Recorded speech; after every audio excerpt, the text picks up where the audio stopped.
Hi guys. Sitting in the dark outside.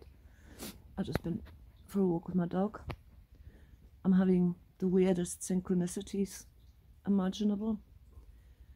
I was recommended a book a few days ago by this German channel that I started exploring. Quite a long book. So, knowing that mostly what he had been leading to in the first sort of few chapters, even though he says you must go step by step, I'm trying to give you a new understanding. I skipped to the back where he talks about God. And I left the book at a particular example that was given of somebody who's going to the fridge at night following their physical desires, i.e. their cravings, and then beating themselves up for having followed those cravings afterwards, etc., etc., pp. And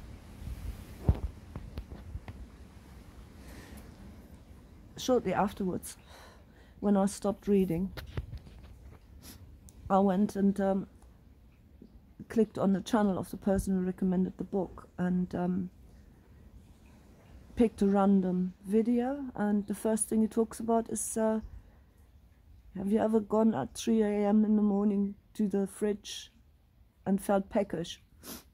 And it was 3 a.m. in the morning when I clicked on that video. So I read further in that book today. I'll just go and walk my dog.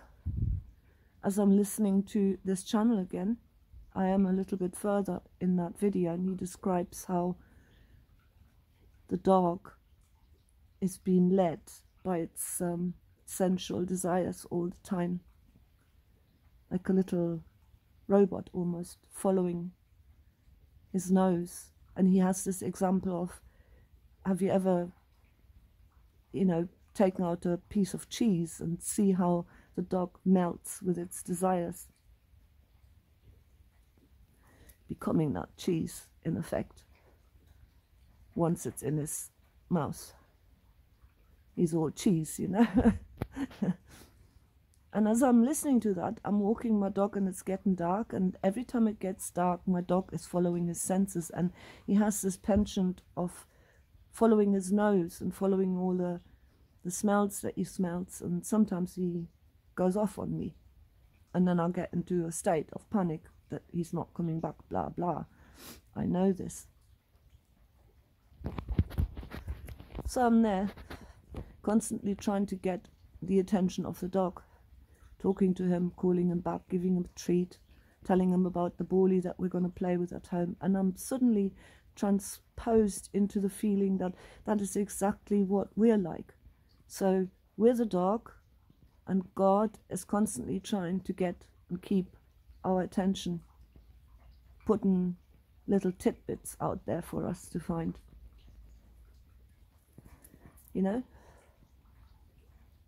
But our attention wanders all the time. We're following our desires, our wants. Even me with my flute playing, with my whistle playing, that I just do it for my own sanity. Music calms me down. It puts me in this state.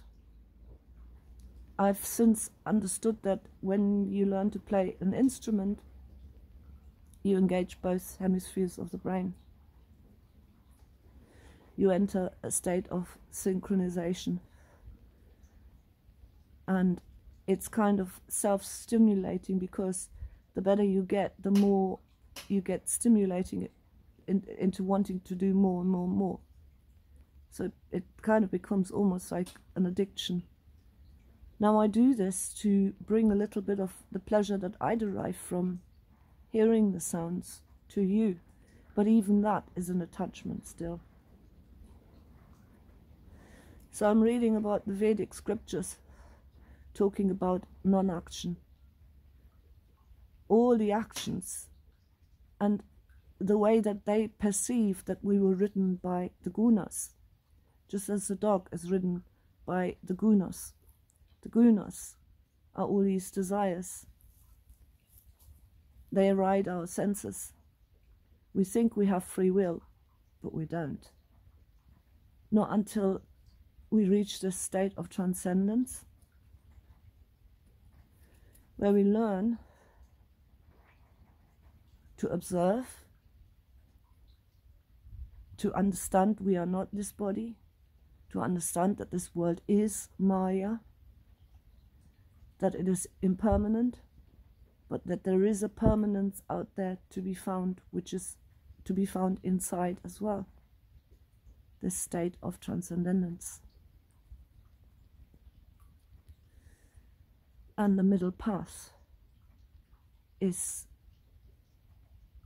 to be in a state of non-action.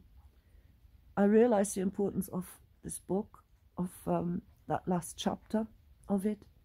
I'm going to endeavor, I hope to God Google will translate it for me, because it's too much otherwise. There's about 70 odd pages in that last chapter. I'm either going to try and condense this in a form that is understandable, or I hope that Google will translate it for me. Or if anybody's out there who can package translate 70 pages for me. Anyway, I found it very interesting that as he's talking about this in the video, I'm observing it in real life. I had to in the end switch the video off to keep the focus of the dog on me. And I think that's what God is trying to do with us as well. I'll leave it at that for now, and I'll see how I'll get on with this.